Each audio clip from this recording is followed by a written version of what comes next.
Alors bonjour à tous, effectivement, je m'appelle Hélène Maître-Marchois. Qui suis-je très succinctement? Je suis beaucoup de choses, mais professionnellement parlant, on va dire. Je suis membre d'une coopérative qui s'appelle Fairness, qui fait du numérique responsable. Vous me voyez sans doute pas mal aussi passer dans les réseaux On est la tech. J'anime de temps en temps des épisodes du podcast qui s'appelle Técologie, qui est un podcast qui essaye de lier la technologie, l'écologie, le plus grand défi de l'histoire de l'humanité, c'est-à-dire sauver la race humaine. Et on est membre du collectif numérique responsable, qui donc travaille aussi sur ces questions de Green IT et d'impact du numérique sur l'environnement. Alors, mon objectif aujourd'hui, très clairement, c'est vous donner envie de démissionner. Voilà, donc je suis assez claire. De démissionner, je vais planter des graines dans vos cerveaux. Voilà, elles vont germer potentiellement demain, dans un mois, dans 10 ans, je sais pas. Mais au moins je suis transparente, quoi. J'annonce la couleur, ça va potentiellement faire naître quelques questions, en tout cas je l'espère. J'ai pas commencé ma vie en travaillant chez Fairness. J'ai commencé ma vie en faisant du recrutement, plus exactement de la chasse de développeurs et de développeuses. Certains d'entre vous ont certainement des messages de moi dans leur messagerie LinkedIn qu'ils ont refusé avant même d'ouvrir le message. Merci. J'étais ravie de me faire ghoster comme ça pendant des années.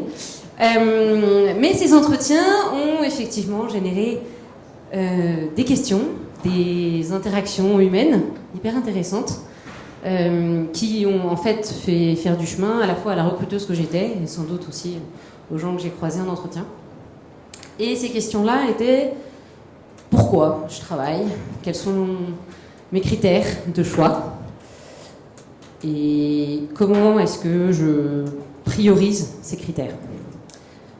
Très clairement, sans trop de difficultés, on a imaginé rapidement que ce qu'on appelait les prétentions salariales dans le langage RH était le premier critère. J'ai jamais compris vraiment très bien pourquoi on disait prétention salariale. En fait, on n'est pas là pour trier des perles. Clairement, je viens vous voir pour gagner de l'argent. Donc, il n'y a pas de prétention à avoir, effectivement. C'est pas très prétentieux de demander de l'argent pour son travail. La question était de savoir combien on demande, en fait. Et cette question-là, alors qu'on se dit, bon, bah voilà, que vaut mon boulot, était en fait à générer beaucoup plus d'interrogations que ce que je pensais. À savoir combien je vaux, mais combien j'ai envie d'avoir, combien j'ai besoin d'avoir. Et ces questions-là se sont posées aussi d'un point de vue personnel, à savoir de combien j'ai besoin pour vivre. C'est pas évident. Certains se posent ces questions-là, communiquent même des grilles salariales après moult débats, de combien on a besoin, combien notre travail vaut, et qu'est-ce que je ferais des 1 000 € de plus que je pourrais gagner. Est-ce que je vais acheter des conneries dont j'ai pas vraiment besoin? Est-ce que je vais me payer des billets d'avion pour partir en vacances alors qu'en fait l'Ardèche c'est sympa aussi? Donc voilà, combien j'ai vraiment besoin d'avoir, et du coup, est-ce que j'ai besoin systématiquement de faire augmenter mon salaire quand je travaille et je change de boîte? Parce qu'effectivement, il y a quand même une prise de risque quand on change de boîte. Ou est-ce qu'il peut y avoir d'autres critères que l'argent pour me faire bouger? Et j'ai rencontré dans une boîte dans laquelle je recrutais, dans un fameux framework consonance musicale, PHP. Donc quand je recrutais pour ce framework, j'ai rencontré des développeurs qui ont baissé leur salaire pour rentrer dans cette entreprise. Et pourquoi ils ont baissé leur salaire? Pour la qualité. Pour la qualité, et du coup, je déconnecte mon ordi, c'est normal, tout va bien. Et la qualité, effectivement, c'était la qualité, les choix techniques qui étaient faits. Ça marche pas, tout va bien. On peut la refaire, de toute façon, je suis enregistrée, mais je suis pas en live. J'ai perdu mon truc. Je ne sais pas où il est. J'ai perdu mon bureau. Et non, en vrai, il est parti. Genre, il a disparu. On va voir s'il est arrivé. Vas-y, je te calcule. Je retrouve mes slides. Ça disparaît. Je ne sais pas, il s'est déconnecté, puis voilà, il est parti.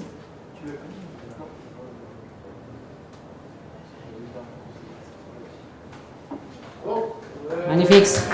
Vous avez calculé?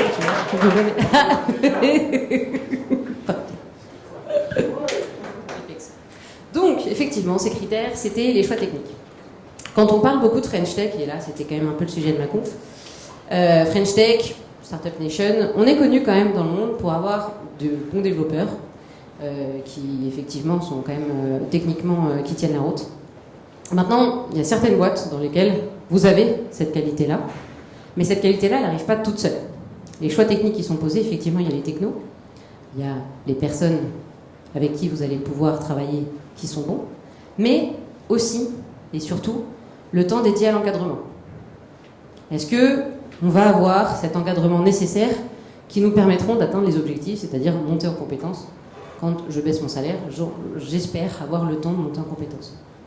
L'exigence de l'équipe, donc la qualité du code derrière, donner effectivement une envie, ou en tout cas une petite idée de la qualité du code qui allait être produite. Maintenant, à quel prix? Humain. Et c'est aussi dans ces interactions, dans les entretiens, que je me rendais compte qu'ils attendaient de la solidarité, de la coopération dans les équipes de développement. Ils trouvaient ça, de temps en temps, ça dépendait des boîtes. Et effectivement, ça reste un critère. Quand on arrive et qu'on est plus junior, ou qu'en tout cas on se sent plus junior que ceux avec lesquels on va travailler par la suite, la question de la transmission arrive aussi souvent. Du coup, les choix de dédier du temps à former les plus jeunes, c'est aussi un choix social, un choix politique, en fait. De se dire, je dédie du temps à former les jeunes, je dédie du temps à créer des équipes qui vont travailler ensemble de façon solidaire et qui vont continuer à avancer là-dedans. Ces choix politiques, ils sont aussi à poser non seulement sur les technos, mais sur les outils qu'on va travailler. Et là, j'étais assez surprise, au début de ma carrière de recruteuse, de me retrouver face à des gens qui me disent « Mais du coup, quels sont les outils ?» Alors, je suis recruteuse, ceci est un entretien RH, j'en sais rien, je m'en fous, vous fabriquez Internet avec des ordinateurs. Voilà. Et effectivement, ces questions d'open source, c'est arrivé hyper vite. L'open source, j'ai découvert ça en arrivant effectivement dans le framework musical. Et du coup, j'ai compris que le web n'appartenait pas forcément aux gens qui fabriquent Internet, mais à des entreprises privées qui clairement n'ont pas vocation à lutter contre la faim dans le monde, et qui sont plutôt là effectivement pour faire de la thune. Être indépendant, du coup, c'était de se dire, se placer vis-à-vis de ces grands groupes qui aujourd'hui régissent un petit peu le monde de l'Internet, et de se dire, est-ce que je suis vraiment indépendant vis-à-vis d'eux? Est-ce que si les outils sont meilleurs chez eux parce qu'ils ont les moyens de faire des outils qui sont meilleurs, eh bien on est capable d'en faire d'autres.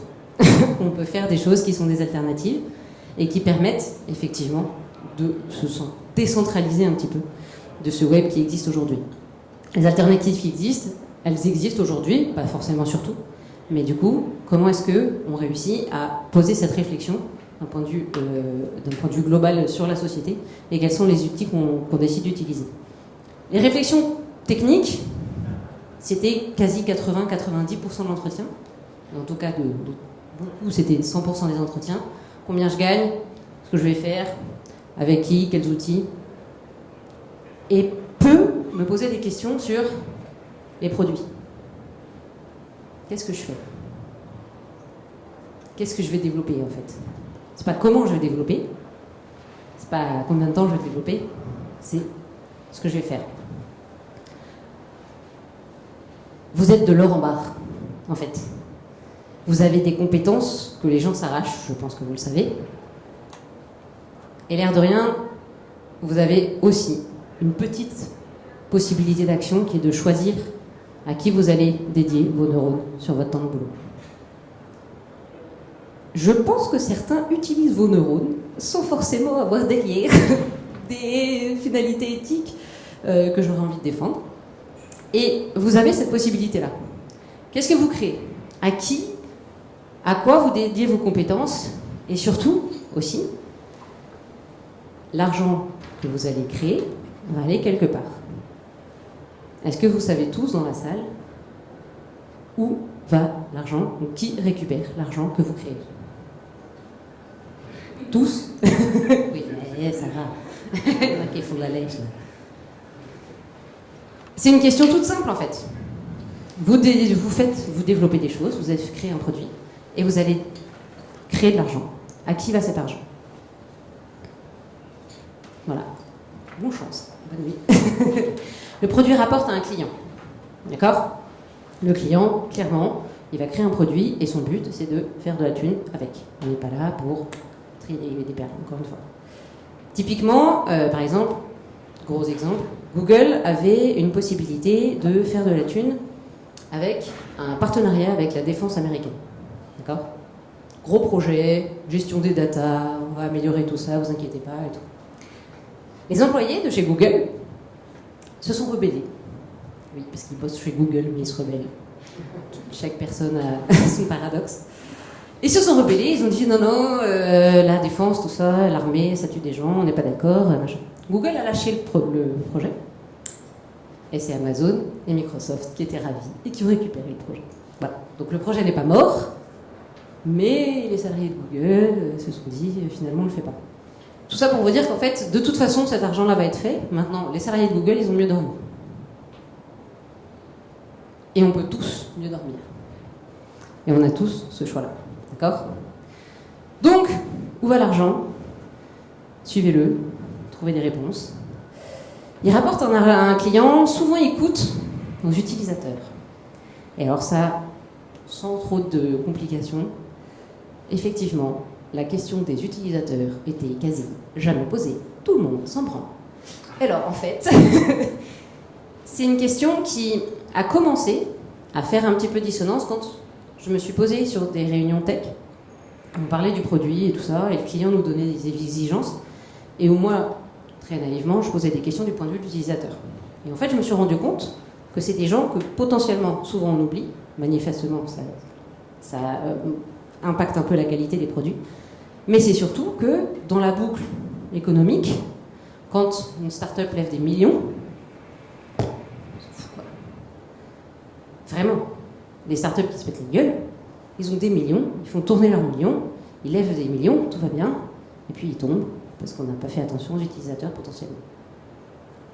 Ça peut être un produit économique, mais c'est aussi qu'est-ce que moi, je fais. Quelle est l'implication, ou en tout cas la conséquence de mon travail sur la vie des gens qui vont utiliser mon produit.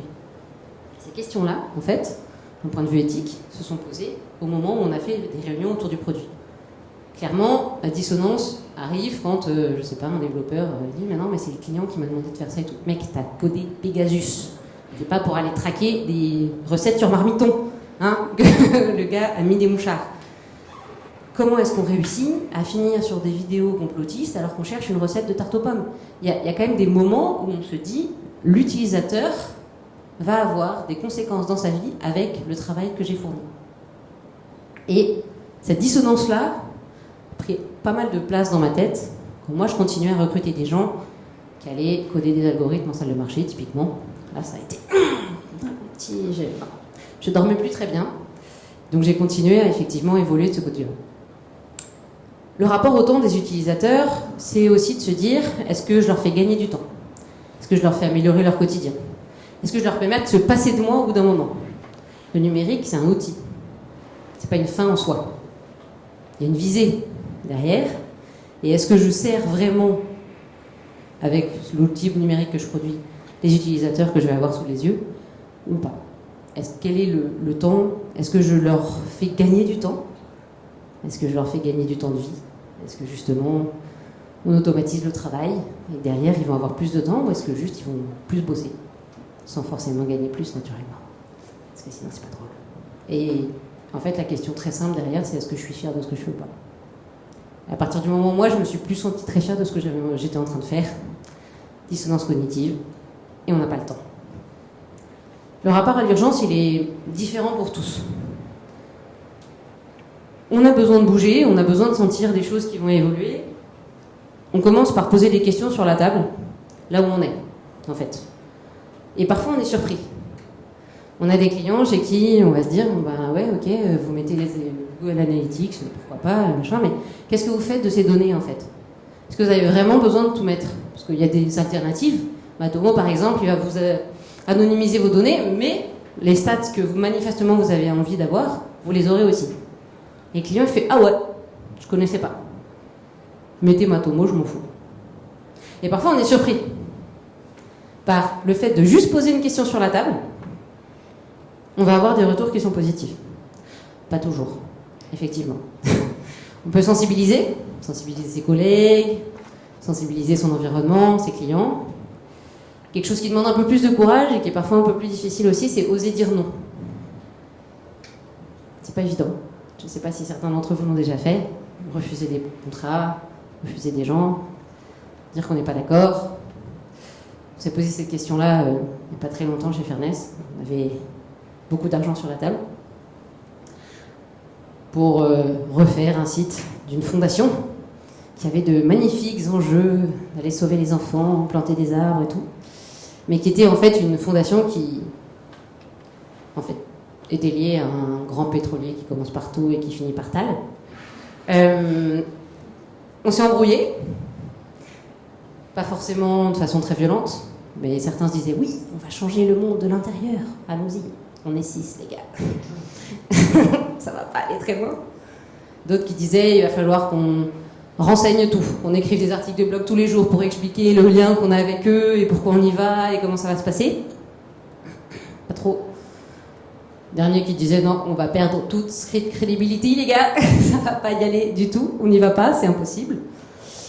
Et finalement, en fait, c'est un dernier qui a dit je pense que c'est trop dangereux pour nous d'y aller parce qu'on est en train de se perdre nos valeurs, on est en train de s'embrouiller pour un sujet qui finalement n'en vaut pas la peine, à savoir l'argent. Parce qu'effectivement, on revient au départ, c'était pas forcément notre priorité. Et donc du coup, on n'y est pas allé. Ils ont trouvé quelqu'un d'autre pour faire le taf, ne vous inquiétez pas, tout va bien. Mais la dernière solution, quand on n'arrive pas effectivement à faire bouger les lignes comme on aurait envie d'y aller, démissionner. Naturellement, c'est compliqué. Mais vous n'êtes pas tout seul. Vous avez plusieurs alternatives qui se posent devant vous. Et bouger, c'est, bon, forcément le modèle coopératif. On se retrouve avec des modèles qui, il y a 10 ans, il est mignon, le grand fou lillois, mais bon, ça n'a pas duré très longtemps. Bon, aujourd'hui, ils font une conf et ils sont plutôt bien d'un point de vue financier, donc ça va. C'est possible, en fait. Le marché, aujourd'hui, on a cette chance-là, c'est d'arriver sur quelque chose qui est quand même assez... On a des preuves que c'est un modèle qui peut être pérenne. Les entreprises, ça peut être aussi des entreprises de service public. Se dire, le but de l'exercice est d'améliorer la vie des gens, de leur faire gagner du temps, de créer du lien, d'avoir des objets qui me font plaisir et qui me rendent fier dans mon travail. Donc les entreprises de service public, ça peut servir différent des entreprises gouvernementales, des sites de promotion d'une certaine campagne électorale, naturellement. Quand je parle d'entreprises de service public, voilà, on est sur vraiment du service. Des produits à impact. Vous avez plein d'entreprises qui font des trucs cool et sur lesquels, en fait, même si vous n'allez pas forcément avoir tous les critères qui sont alignés, vous allez être content d'aller faire ça parce qu'il y a un but derrière et que vos utilisateurs, et encore une fois, les utilisateurs, c'est ceux qui vont utiliser, avec qui vous allez changer la vie, vont avancer. Les entreprises en particulier, alors ça c'est chez Fairness que ça me tient particulièrement à cœur, mais actrices de la transition. Encore une fois, pour moi, il n'y a pas de plus gros défi.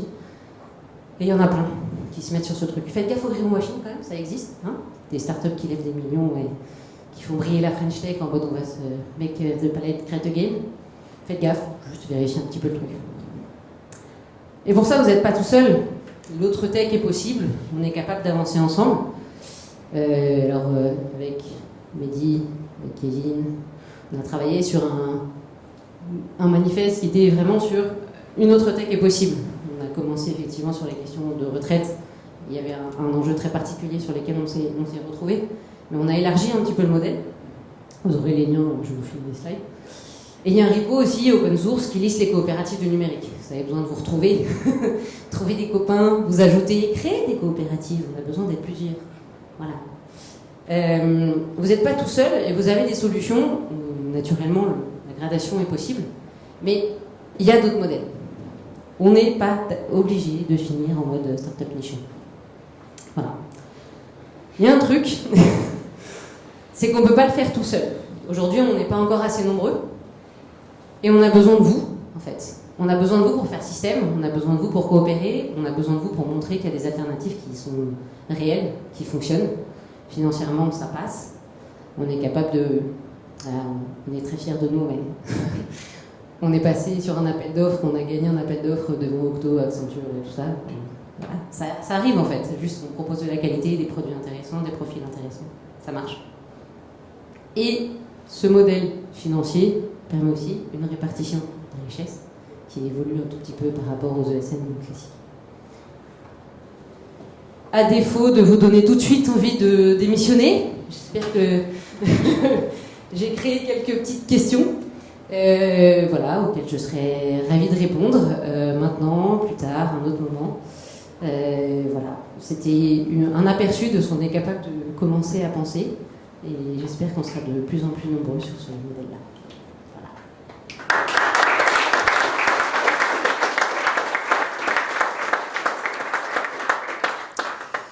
Merci beaucoup Hélène. Comme tu l'as indiqué, s'il y a des questions, ça serait génial. Donc n'hésitez pas à vous lancer. Vous êtes déjà tous en coopérative. C'est ça.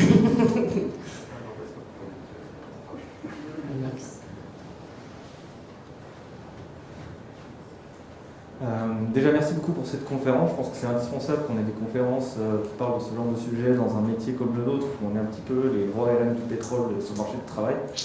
Le grand pouvoir entraîne de grandes responsabilités. Je vais éviter ce genre de phrase, mais tu l'as très bien fait. Du coup, ma question, c'était, tu disais par exemple, l'exemple de la fondation sponsorisée par Total, etc.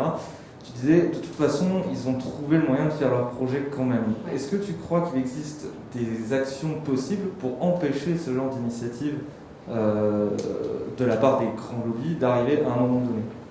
Non. Pour éviter qu'ils y arrivent. En fait, le truc, c'est que oui, il y a un moyen, c'est démissionner. Non, mais le but du jeu, en fait, c'est que, oui, clairement, on va pas faire tomber Total maintenant. Le truc, c'est que Total, à partir du moment où il va se rendre compte que c'est de plus en plus difficile, nous, ce que j'ai trouvé cool dans ce moment qui n'a pas été forcément simple sur le positionnement, mais l'air de rien, ça nous a vachement appris, c'était qu'on s'est dit aussi, on va pas y aller, et on va leur dire qu'on n'y va pas. Et on va leur dire pourquoi on n'y va pas. Et ça leur a fait bizarre, quand même. Oui, mais il y avait 100 cas sur la table. Bah, oui. On n'y va pas. Mais ils mettront plus sur la table la prochaine fois. Ils mettront pas forcément plus sur la table, ils iront voir d'autres gens. Mais en fait, ils étaient venus nous chercher en mode ouais, l'éco-conception, t'as vu, c'est une coopérative, ils vont nous faire notre site. Non. Dégage. Non, mais en vrai, tu vois. Et l'air de rien, ce positionnement, ils s'y attendaient pas. Nous, honnêtement, on ne l'a pas eu de façon immédiate. On a fini par l'avoir. Et on s'est dit, on a eu le courage de le faire en fait. Et ce courage-là, on peut l'avoir aussi parce qu'on s'est dit, on n'est pas tout seul. Il y a un écosystème, on va avoir à bouffer parce qu'on va avoir d'autres clients avec qui on est plus fiers de travailler. Aujourd'hui, on bosse avec des services publics, on bosse avec des métiers de la transition, voilà, ça va. Et l'idée, c'était de se dire, il faut qu'il y ait des gens qui disent non. Il faut qu'il y ait des alternatives, il faut qu'il y ait d'autres coopératives qui se créent. Il faut qu'on se parle entre coopératives et qu'on ne fasse pas l'exact identique de marché qui se tire la bourre et qui se bat sur les appels d'offres. Mais pourquoi est-ce qu'on a remporté notre appel d'offres devant Accenture, Octo et tout ? Parce qu'on s'est mis à plusieurs coopératives sur le coup. Et parce qu'on a coopéré. Et qu'en fait, d'un point de vue, déjà, business, ça marche mieux. Mais en plus, d'un point de vue social, politique, éthique, philosophique, c'est quand même beaucoup plus kiffant d'aller remporter les appels d'offres avec tes copains en disant on y va à plusieurs et puis on verra bien qu'il y a des devs de dispo au moment où l'appel d'offres sera remporté, plutôt que d'aller se tirer dans les pattes et de se lever tous les matins en disant c'est la guerre quoi. Tu vois ? Et du coup, non, ça va pas tomber tout de suite. C'est les rois du pétrole, c'est qu'à le dire. Mais il y a des alternatives. Et plus il y aura d'alternatives, et plus ce modèle-là va éclore, et plus ce modèle-là surtout aura pignon sur rue, plus aussi les développeurs bons, de qualité, intéressants, motivés, engagés politiquement, vont se dire en fait je peux y aller. Je peux y aller. Les mecs ils sont 50, ça fait 10 ans qu'ils sont là, ils font des confs tout seuls, voilà. Enfin tu vois. Et oui, en fait, t'as pas besoin de bosser chez Sopra pour faire de la thune, tu vois. Et alors oui, potentiellement, tu vas pas monter tous les 5 ans, tu prends 10 cas parce que tu fais ton mercenaire et que voilà. C'est un autre modèle. D'accord ? Peut-être.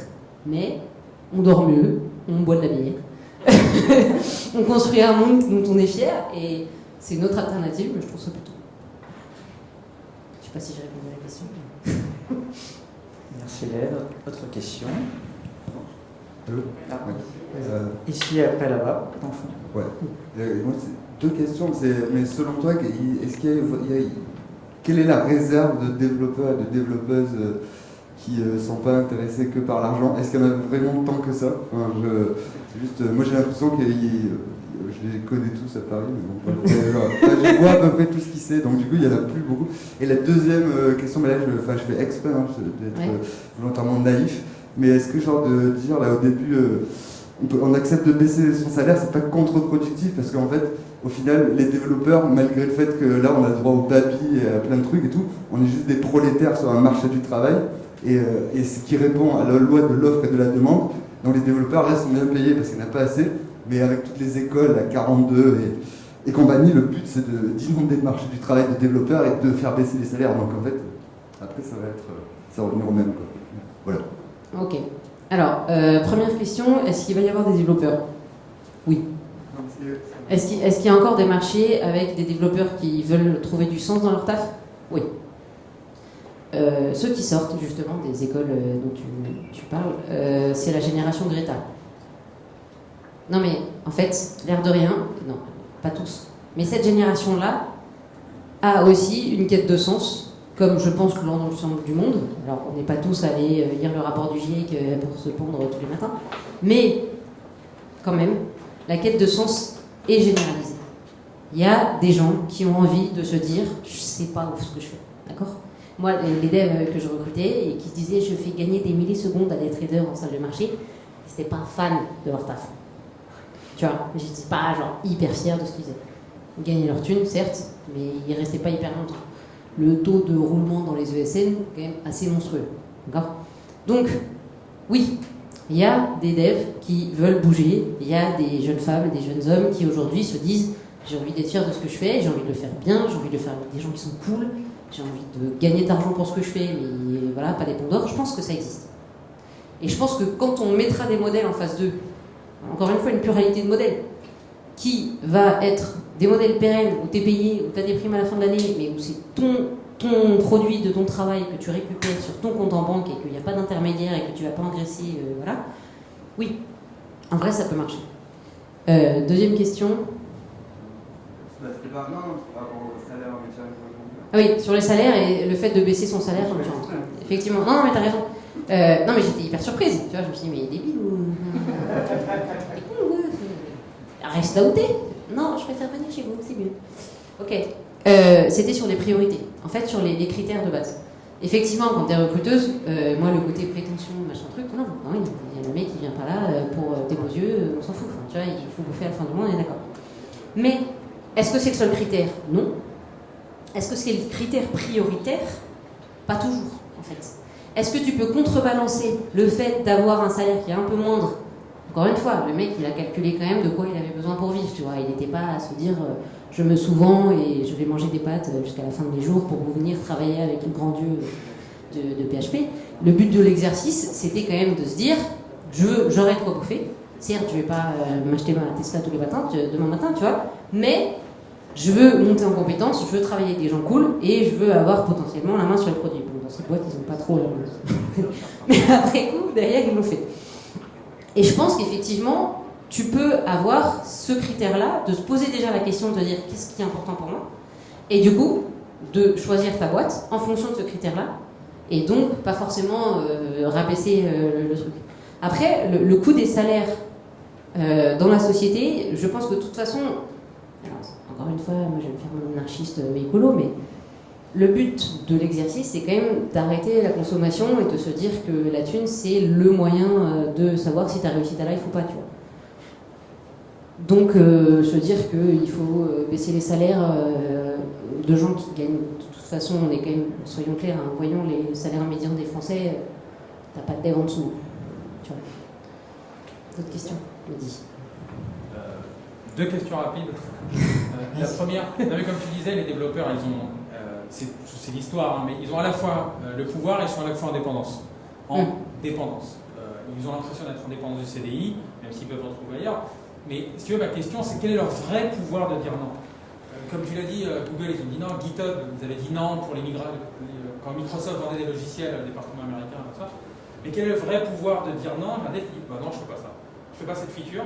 Parce qu'en fait, et c'est là où je voudrais ton point, c'est on a aussi coupé le dev de l'usage, comme tu disais, des users. On l'a coupé, parfois on ne sert plus forcément Qui voilà, donc quel est le vrai pouvoir de dire non, sans paraître pour un syndicaliste révolutionnaire dans une boîte où c'est pas le cas de culture. Oh, pas du tout, mais dis non. Sans paraître, mais tu vois, quel est le pouvoir de dire bah, écoutez, franchement, ça me gêne, on va faire un truc sur la donnée personnelle qui est un peu pourri. Moi, je fais pas. Mettez-moi sur autre chose, s'il vous plaît. Moi, je fais pas. Ok, sur le pouvoir.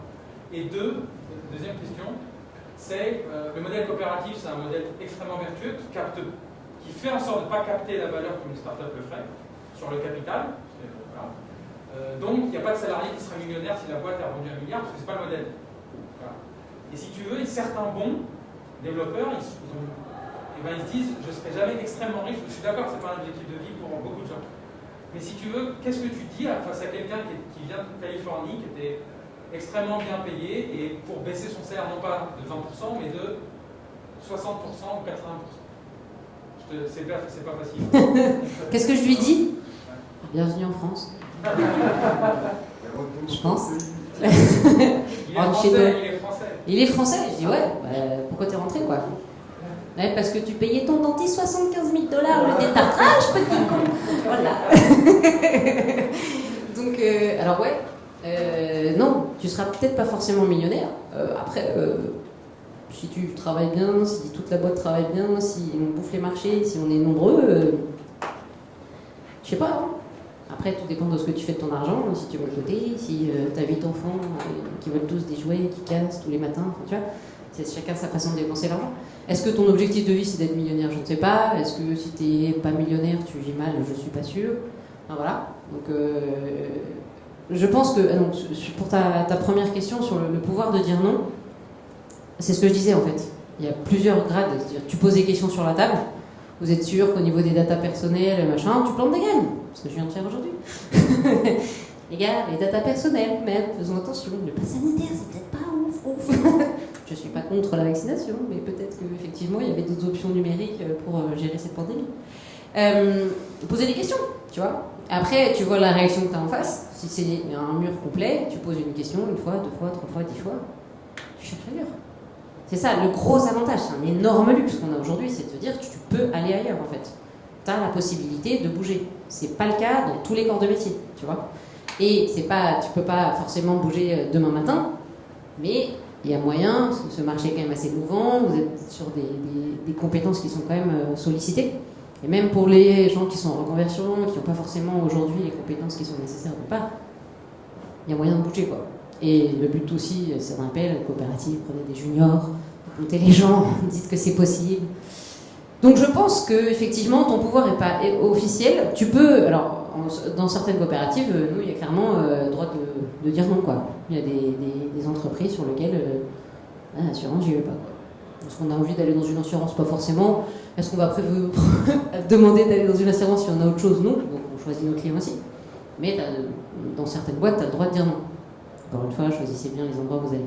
Mais ouais, si tu n'arrives pas, que tu dis non 1 fois, 2 fois, 3 fois, oui, tu vas te prendre des murs, casse-toi, quoi. Mais c'est encore une fois parce qu'on a le luxe de pouvoir bouger. Et ne serait-ce que de dire en réunion, il y a un problème, ça me met mal à l'aise. Vous vous rendez compte que derrière des utilisateurs, ça va faire bouger les gens. Et tu sais pas, peut-être que le gars qui va te dire non au départ parce que c'est un PO et qu'il ne comprend pas les trucs comme ça, le soir il va réfléchir, et que 3 semaines après, finalement, ma domo, ça va, tu vois. Ça passe. Ouais. Question de Kevin. Alors, sur les débats que vous avez eus avec Mehdi et Alex, ça me fait penser à une réflexion qu'à un moment. En fait, la première coopérative qui a été créée, c'était la coopérative de Rochdale en Angleterre, qui était une coopérative ouvrière. Et le mode d'organisation a fait beaucoup parler, y compris dans l'Association internationale des travailleurs, qui à l'époque était la grosse organisation ouvrière, menée par 2 gars, c'était que des hommes à l'époque, Karl Marx et Bakounine. J'aime bien te débuter tes questions, Kevin. Et Bakounine, il a écrit sur le principe des coopératives et sur celle de Rochdale en particulier, un texte qui, à mon avis, est quand même toujours d'actualité, même s'il doit être modernisé, Il disait que c'était une initiative qui était louable parce qu'elle montre qu'il y a une autre société qui peut exister, plus démocratique, qu'une meilleure répartition des richesses, etc. Mais qu'en même temps, les gens qui travaillaient là-dedans, mécaniquement, vu que l'argent était réparti entre eux et qu'ils avaient le pouvoir de décision, leur confort augmentait énormément. C'était les ouvriers qui étaient plutôt pauvres. Et que ça, c'était aussi un gros frein si on veut avoir un impact plus global sur la société. Parce que du coup, quand tu es dans ce type de structure, à titre individuel, tu as moins d'intérêt à ce que la société change. Parce que toi, tu es un peu dans un îlot où c'est plus confortable, etc. Et est-ce que les coopératives, comme on le fait, c'est pas un peu reproduire ça avec une population qui a une sociologie complètement différente? Parce que c'est des développeurs qui sont plutôt bien payés à la base, etc. Mais est-ce que c'est pas se créer un îlot de confort qui permet de dire, moi, je fais ma part, dans au sein du microcosme qui est la société coopérative, je refuse de travailler avec Total, et puis c'est autogéré, etc. Et en même temps, avoir un impact plus global qui est nécessaire en temps de l'urgence climatique qui est quasi inexistant. Alors nous, on n'a pas un quasi inexistant, parce qu'on essaye effectivement de faire du numérique qui est plus responsable chez Fairless. C'est vraiment un des trucs sur lequel on fait énormément de sensibilisation. Après, sur le côté confort, et effectivement, je crée ma bulle de façon individuelle qui me permet de soulager ma conscience en disant, je me fais mon truc et puis advienne que pourra. Déjà, je pense que l'engagement, il n'est pas forcément uniquement dans une coopérative. Donc, effectivement, vous avez votre boulot, vous avez votre coopérative. Après, l'engagement politique, il peut être ailleurs. Typiquement, sur Onenatech, on ne gagne pas d'argent sur Onenatech, on y passe du temps et on essaie de mener quand même des actions et en tout cas de conseiller les gens, de sensibiliser, de faire des formations sur ce que c'est qu'une coopérative. Mardi, midi et demi, Mais je pense qu'effectivement, notre modèle est encore un peu plus, je pense, va contraindre un peu plus potentiellement et quand même un engagement politique un peu plus fort, à savoir que sur la grille de salaire, on va potentiellement être un peu en dessous de ce qu'on pourrait gagner si on était sur le modèle French Tech Startup Nation. Tu vois. Et donc, il y a quand même, je trouve, une perte de confort. Tout est relatif, hein, ça va, on vit bien. Mais un choix de se dire je gagne moins d'argent, mais je dors mieux, mais je travaille bien, mais je fais de la qualité, mais je choisis avec les gens avec lesquels je travaille. Tu vois. Et donc, le côté, les ouvriers ne veulent pas que la société change parce qu'ils gagnent en pouvoir d'achat. Nous, en fait, on n'a pas forcément vocation à ce que des grosses startups continuent de lever des millions pour voler du temps à leurs utilisateurs et nous faire acheter de la merde. Tu vois. Donc je pense qu'en fait, on a quand même vocation à ce qu'on se tourne vers des clients, des produits qui ont un poil plus d'intérêt et de but stratégique, parce que nous, c'est de vocation sociale, quoi, en tout cas, parce que nous, c'est ce qu'on a envie de travailler, sur les clients, on a envie de travailler, et qu'on arrête la course à monter les salaires et tout. Non, encore une fois, je reviens à ma première slide, de quoi j'ai vraiment besoin. Et ce modèle-là, pour nous, si vraiment il prend de l'ampleur et qu'il avance, à mon avis, c'est quand même un changement de société qu'on a envie de voir advenir. Plutôt que de garder en mode je vais gagner en qualité de vie. Du coup, si je comprends bien, tu veux dire que des modèles comme le nôtre ou Fairness, ça pourrait faire tache d'huile et... Moi, c'est mon objectif, ouais. Enfin, c'est un peu clair, je sais pas. T'as écouté? Ok. Moi, ma crainte par rapport à ça, c'est que à un moment, ce genre de modèle, ça existe depuis finalement très longtemps à la marge. Si ça devenait majoritaire, est-ce que ça aurait la possibilité de continuer d'exister, tout à quand même à des puissances, entre autres financières, qui ont clairement les moyens de couler. Je ne sais pas pour vous, mais nous, en tout cas, clairement, le jour où si on représentait vraiment un danger politique, nos clients sont des boîtes classiques qui travaillent avec nous, qui vont faire un danger lendemain. Alors, est-ce qu'on représente un danger politique? Je crois que je vais rien t'apprendre en te disant que tu es fiché, moi aussi, je pense. On a déjà un danger politique d'un point de vue... Enfin, tu vois. Quand je parle de danger politique, je ne parle pas de action directe, je parle juste de ce que tu dis. En gros, ce modèle-là, il pourrait se répandre et faire tache d'huile. C'est déjà un danger politique en soi. Oui. Ouais. Et tant mieux, en fait. Ouais, le truc, c'est qu'à partir du moment où... Pour les gens qui ont tout intérêt à ce que ce type de modèle ne se développe pas. Et oui, et ce jour-là, j'espère qu'on sera assez solidaires et on coopérera pour justement se serrer les coudes et faire en sorte qu'on se fasse pas couler, quoi, tu vois. C'est, à mon avis, ma force. Bon, après, peut-être bisounours, envie philosophique de voir une nouvelle société advenir. Mais je pense que de toute façon, enfin, je veux dire, ne serait-ce que devant l'urgence climatique, en fait, soit on se bouge tous les fesses, soit on meurt en fait. Juste, c'est simple. L'équation est très simple. Donc, ce modèle économique capitaliste qui va effectivement être potentiellement en danger par rapport au modèle économique que nous, on va potentiellement représenter, oui, et si jamais il se sent en danger, moi je trouve que c'est une bonne solution. Et j'espère, et c'est là aussi que le danger sera potentiellement pour nous, c'est de se dire, il faut qu'on coopère pour gérer ça. On était cet été à Honte de COP, où il y a plein de coopératives qui se représentaient tout, et ils disaient il faut faire système pour justement être une vraie force, et pas justement des modèles alternatifs à la marge qui sont regardés avec bienveillance, et un peu de mépris, voire de condescendance. Non, ouais, ils sont mignons, voilà, c'est l'anarchiste du Nord qui nous parle. Non, en fait. Et je pense que, encore une fois, le fait de dire économiquement on est pérenne et pas forcément en bossant pour la Fondation Total, ça nous permet aussi de se dire oui, un autre modèle est possible et non, on ne participera pas à une société qui ne peut pas. T'es convaincu? Ouais. Ça y est, Grégory.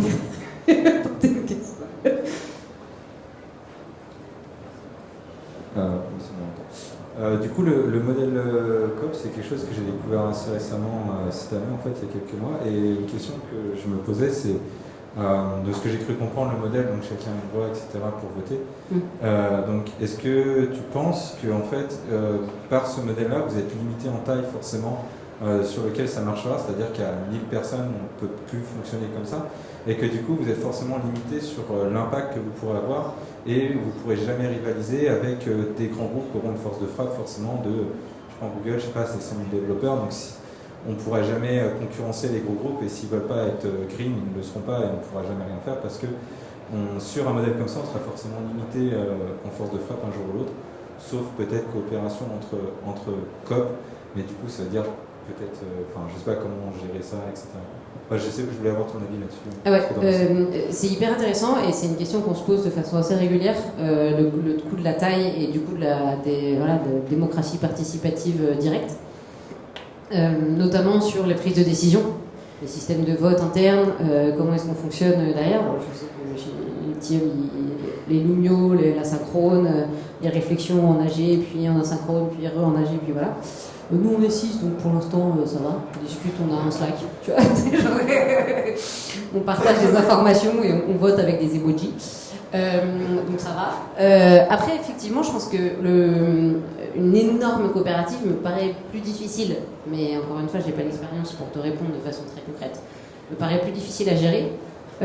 C'est pour ça que le modèle vraiment de coopération entre les coopératives pour avoir effectivement la force de frappe nécessaire quand il faut remporter un méga appel d'offres, ça marchait, tu vois,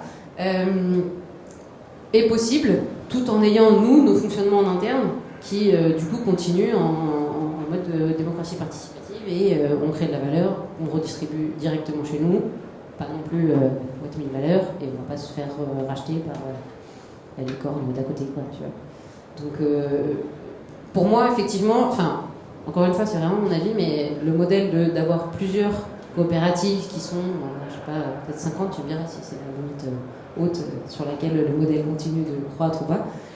Mais voilà, 50, 100 personnes ont réussi encore potentiellement à se parler, voilà, à faire des AG qui font pas n'importe quoi. Je pense que les gros modèles coopératifs style agricole ou alimentaire, c'est peut-être un peu moins, effectivement, démocratie décentralisée. Mais potentiellement, ça peut fonctionner. Encore une fois, j'ai pas l'expérience, donc là, c'est de la spéculation. Ils sont combien? Des milliers, et ils arrivent vraiment à avoir une personne, une voix. C'est multi-stakeholder et multi-level, il y a des... Voilà. Mais du coup... Et leurs ordres qui sont 200 aussi, déjà. Ouais, mais est-ce qu'ils sont 1200 à voter sur un Lumio ou est-ce qu'ils sont 1200 par entité de 50 qui décident et puis après... Décentralisation, en fait. Hein? Décentralisation. Oui, c'est ça. Ouais, c'est ça. C'est des structures autonomes qui sont quinzaine, vingtaine. Puis après, il y a un niveau de fédération qui ne gère pas qui n'a pas de poids décisionnel ou organisationnel. Et puis, il faut un mesure comme ça. Donc, c'est-à-dire que souvent, l'entité de leurs ordres, c'est 1200. Parce qu'effectivement, en fait, ce modèle coopératif impose de revoir la structure hiérarchique à l'inverse, quoi. C'est la base qui a le pouvoir. Et qui prend la décision, encore une fois, avec une personne et une voix. Je pense que ça marche mieux. Il a fini. Il y a une question de Grégory, rien. Tout au fond. Ouais. Bah déjà, merci pour la conf et pour le ton, parce que ça fait du bien de parler de révolution avec des sourires plutôt qu'un cocktail Molotov. Ça marche mieux, c'est bon. Mais je dis la même chose. Donc je fais partie d'Itiel, donc on est une coop aussi forcément. Et comment vous placez-vous le côté, le curseur en fait des clients? Parce qu'on s'est retrouvé plusieurs fois à réfléchir à est-ce qu'on prend tel client ou pas, sachant que nous dans le Nord, tu peux prendre à peu près n'importe quel client, ça finit dans la poche de Mullier. Donc ok. En fait, je sais que nous en fait, par exemple, le côté militaire, le côté fichage, etc., c'est banni tout de suite. Par contre, tu te retrouves vite à te retrouver à le client est une filiale de machin qui bosse pour machin, qui bosse pour bidule, et donc l'éthique, elle n'est plus là du tout. Et comment vous êtes encore un petit peu plus petit pour l'instant, mais comment vous arrivez à voter ça entre vous, en fait, pour dire où est-ce qu'on s'arrête? Alors nous, on a effectivement le côté environnement qui est vraiment sur l'ADN de base de Fairness. On était une agence symphonie, hexagonale, DDD, qualité logicielle, tout ça. Et on a basculé en coopérative parce qu'on avait tous, d'un point de vue vraiment personnel, et c'était des aspirations perso, envie vraiment d'être plus acteurs de la transition. Et on s'est rendu compte de l'impact du numérique sur l'environnement et on s'est dit il faut qu'on fasse un truc et qu'on travaille de ce côté-là. Donc on a ce critère-là qui nous aide déjà à aller sur la grande distribution, non, tu vois, tout ce qui peut potentiellement générer un peu trop de CO2 et pas forcément de joie de vivre aux utilisateurs, déjà, next. Donc, je pense que c'est plus facile de se dire où est le critère environnemental, est-ce qu'on va pouvoir faire du code le plus responsable possible, et aussi de se dire, et ça c'est ce que on disait aussi sur l'impact social. Donc numérique responsable, c'est aussi accessibilité, éthique, gestion des données, tout ça. Donc les services publics, potentiellement, ça va améliorer la vie des Français et on va avoir un impact direct sur la vie de l'utilisateur parce qu'on va faciliter son accession à, je sais pas, la radio, des trucs un peu service public. Donc ces choix, ils sont aussi guidés par les valeurs qu'on a au départ de la COP. Et on essaye de vraiment faire une checklist à chaque fois sur des clients. On a la chance, et vraiment encore une fois c'est une chance, d'aujourd'hui avoir le choix de clients qui nous plaisent et de se dire on va pas pouvoir tout prendre quoi.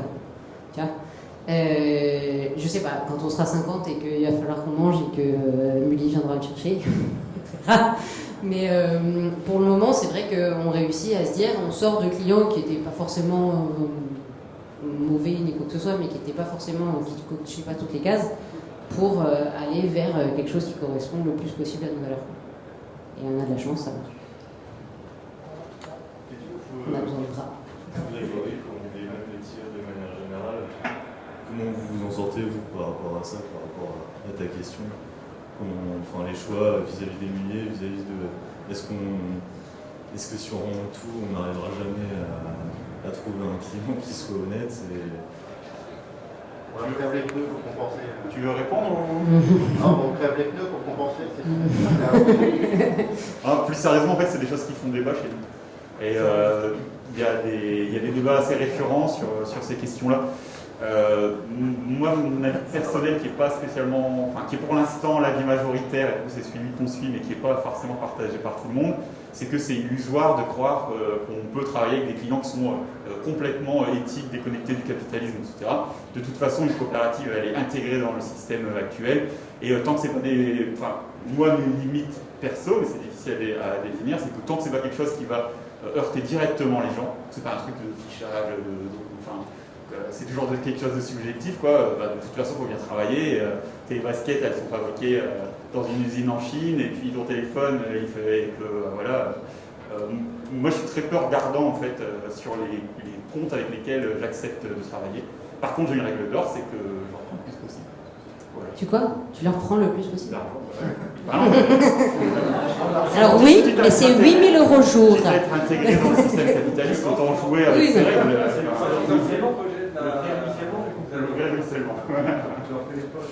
Mais c'est des choses qui posent débat, c'est pas du tout. Il y a des gens au tilleul qui ont des positions différentes là-dessus.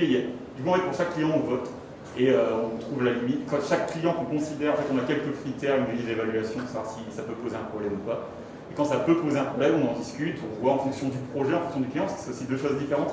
On peut travailler pour un projet qui est plutôt pas mal, pour un client qui a potentiellement mauvaise réputation. Ou à l'inverse, voter pour un client qui est réputé comme un truc bien, éthique, machin, puis le projet, quand tu regardes les détails, c'est peut-être pas si génial que ça. Y compris des boîtes de l'économie sociale et solidaire, sans citer le nom. Mais bref, ça en plus, il y a aussi ce piège-là un peu de...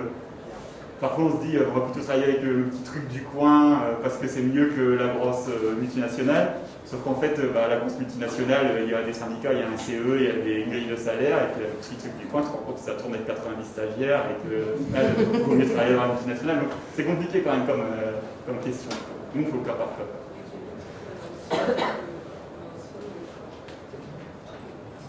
Et je travaille aussi chez Etiel et on a aussi voté d'avoir le choix de dire non à un projet si, d'un point de vue personnel, c'était pas suffisamment éthique. Parce qu'en fait, c'est impossible de se mettre d'accord sur les valeurs quand on est 50. Mais en tant que développeur Ouais. Ouais, en tant que les développeurs et développeuses, on a le droit de dire non, ce projet-là, il est vraiment pas suffisamment éthique pour moi et ça me ferait du mal de travailler là-dessus. Ouais, cette liberté de ton là, effectivement, dans la coopérative, c'est cool de l'avoir, quoi. Ouais, carrément. Et pouvoir dire veto ou pas.